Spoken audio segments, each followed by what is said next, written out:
As Ghislain observed, he realized that the two soldiers accompanying them, Jamal and Philip, were traitors.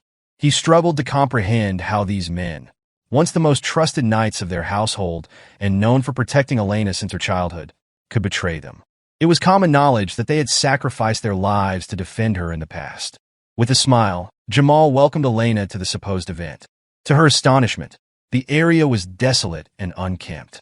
She questioned Jamal about the likelihood of an event being held in such a place, to which he nervously replied that preparations were likely delayed, but that attendees would arrive soon. Elena assumed he was joking and teased him about performing in such a shabby location. While the conversation continued, Ghislain surveyed the surroundings. Despite its appearance as an abandoned street, he noticed that escape routes had been carefully blocked, indicating premeditated preparations.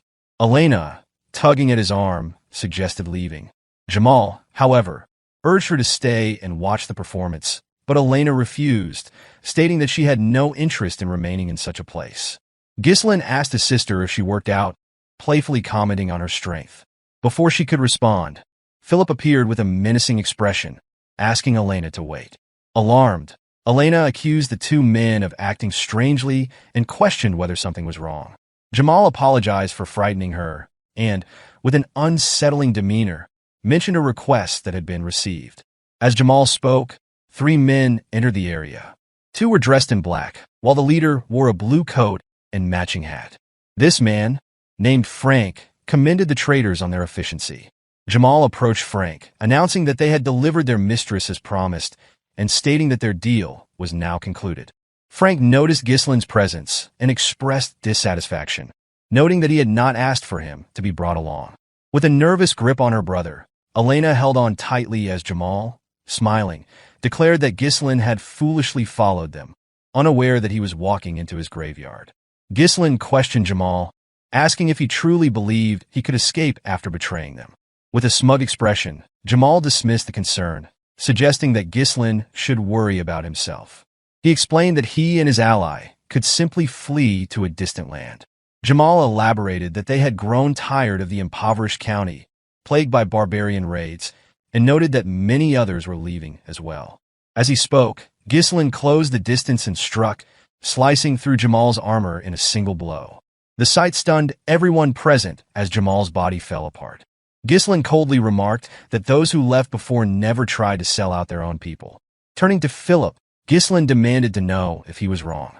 Philip quickly seized Elena, cursing Jamal and calling him an idiot. He expressed disbelief that a knight could fall to an amateur. Before Philip could draw his sword, Ghislain hurled his blade, striking Philip's forehead and killing him instantly.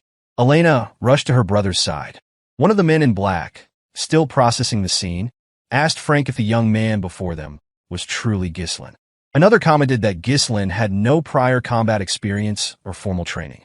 Frank confirmed their observations, though he admitted he found it difficult to believe.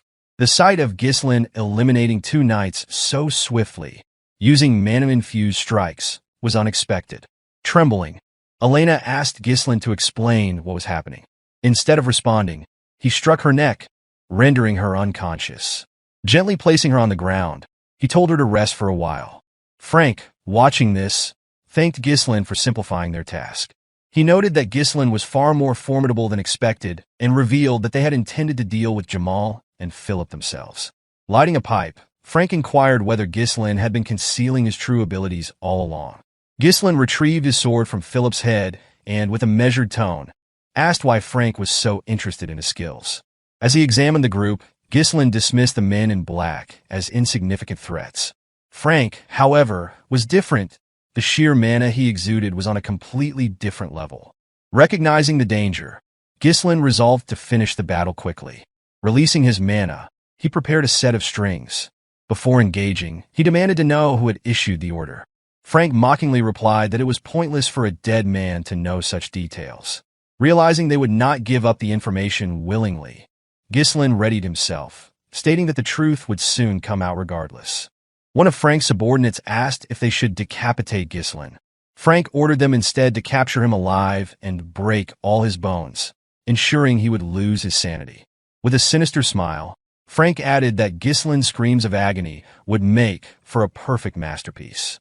At Frank's command, the two men charged at Ghislain. Ghislain reached into his pocket and hurled a firecracker at one of the attackers. The sudden distraction caused the man to falter, and in that moment, Ghislain closed in and delivered a fatal stab to his head. The remaining subordinate scoffed, calling it a cheap trick before launching his own attack. Ghislain swiftly maneuvered his sword behind him to block the strike. As the two locked weapons, Ghislain gripped his blade tightly, using it to strike the man's hand. Before the man could recover, Ghislain executed a swift strike, severing his head. As Frank launched a sudden attack, Ghislain deflected it with a second sword. Frank was stunned, unable to comprehend how Ghislain managed to block from such an awkward position. Believing his ambush to have been flawless, Frank was caught off guard. Ghislain quickly shoved Frank's sword downward and rose to his feet, delivering a clean slash across Frank's neck, causing his pipe to fall to the ground.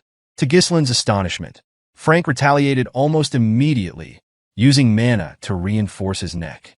Frank admitted his surprise and stated that he would have lost his neck if not for his concentrated mana.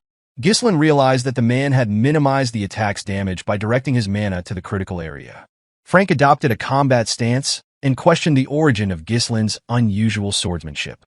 With a menacing smile, he promised that Ghislain would meet his end here.